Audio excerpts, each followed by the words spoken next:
வாழ்வோம் வாழ்விப்போம். அன்புக்குரியவர்களே, ஞானவழி சிந்தனையில் தொடர்ந்து ஞான பயணத்தை பற்றிய கருத்துக்களை பார்த்து வருகிறோம். ஞான பயணம் என்பது மண்ணில் நாம் வாழ்கின்ற வாழ்க்கை நிலையை, உன்னதமான உயர்ந்த நிலையே ஞான பயணம். ஏன் வந்தோம் ஏன் போறோம்னு தெரியாத நிலையில் இருப்பவர்களுக்கு நாம் சொல்ல வேண்டிய ஒற்றை சிந்தனை, இது ஞான பயணம். நாம் யூஆர் ஞான பயணத்தில் இருக்கிறீர்களே இல்லையா? அப்ப ஏன் வந்தோம் ஏன் போறோம்ங்கிறதெல்லாம் இந்த ஞான பயணத்துக்காக தான் வந்தீங்க. மண்ணில இருந்தா அது ஸ்டார்ட் ஆகும். பிறவி என்பது இதற்கு முன்னால் எப்படி இருந்திருக்கலாம், ஆனால் நினைவு என்பது உங்களுக்கு இப்பொழுதுதான் வழங்கப்பட்டிருக்கிறது. உறவுகளோடு, உடன் இருப்பவர்களோடு, இல்லையா? அதெல்லாம் விட மிக அற்புதமானது கர்ம தாக்கம். கர்மாவை சுமந்து கொண்டு இருக்கிறீர்கள்.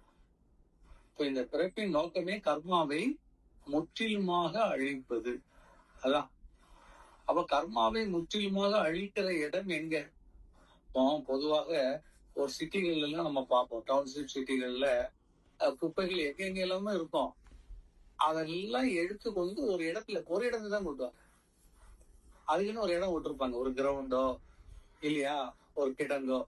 கரெக்டா அந்த தெருல, அந்த ஊர்ல இந்த தெருலாம் இருக்கிறதெல்லாம் கொண்டு வந்து கொஞ்சம் லாங் டிஸ்டன்ஸ்ல ஒரு இடத்துல கொண்டு குப்பை அப்படி கொட்டி கொட்டி கொட்டி கொட்டி கொட்டி. அதே மாதிரிதான் இந்த 5 அடுக்குகள் பஞ்சபூதங்கள்ல வாழ்ந்த நிலைகள் எல்லாம் தாண்டி காற்று மண்டலத்தில் உள்ளே வந்து மண்ணில் விழுந்த நமக்கு என்ன இருக்கிறது? குப்பை குளம் மாதிரி கர்மா கும்பல். இந்த கர்மாவை இங்கேதான் நாம் இறக்கி விட்டு நம்மளை சுத்தப்படுத்தி கொண்டு மீண்டும் செல்வேன். இதுதான் வாழ்வினுடைய நோக்கம். பிறப்பினுடைய அர்த்தமே அதுதான். அப்ப நீங்க நம்ம அங்க இருந்து குப்பையெல்லாம் இறக்கிட்டு எந்த கர்மாவும் இல்லாம திரும்பி போகணும்னு ஒரு முடிவு எடுத்துட்டா, முதல்ல நம்ம கடைபிடிக்க வேண்டியது புது கர்மா. We must know about the கர்மா. கர்மானா என்னன்னு தெரியணும். அதை எப்படி ஹேண்டில் பண்றது சொன்னா புது கர்மாவை தான் முதல்ல புதுசா எந்த கர்மாவும் வரக்கூடாது. இப்ப உங்கள்கிட்ட ஒருத்தன் கடன் கேட்கிறான். ஜஸ்ட் ஃபார் எக்ஸாம்பிள், ஒரு கடன் கேட்கிறான். சார், எனக்கு ஒரு 10,000 rupees இம்மீடியட்டா வேணும், ஐ நீட் இட்.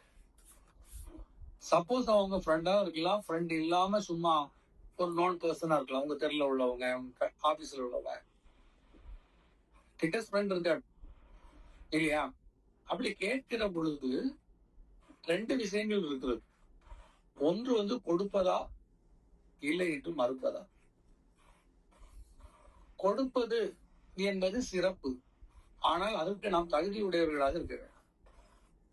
நம்மிடம் முதலாவது பணம் இருக்கணும். சப்போஸ் நம்ம பாக்கெட்ல இருக்குது, அவன் கேட்கக்கூடிய 10,000க்கு 12,000 ரூபாய் நம்மகிட்ட இருக்குது.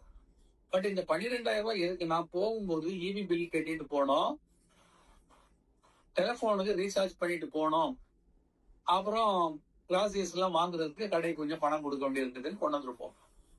இப்ப கேட்ட உடனே தூக்கி நம்ம ஒரு குடைவிடல் மாதிரியும் நிறைய நம்மகிட்ட பணம் இருக்கிற மாதிரியும் அவன் முன்னாடியே அந்த 10,000 ரூபாய் எடுத்து அப்படி இருக்கு 2,000 ரூபாய் பாக்கெட்ல வச்சுட்டு 10 கையில கொடுக்கறதுங்கிறது ஃபூலிஷ்னஸ்.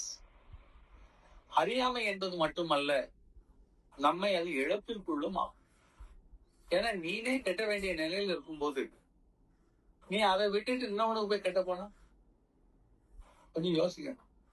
சில நேரங்கள்ல அப்படி செய்யலாம், செய்யக்கூடாதுன்னு முழுமையா 100% சொல்ல முடியாது.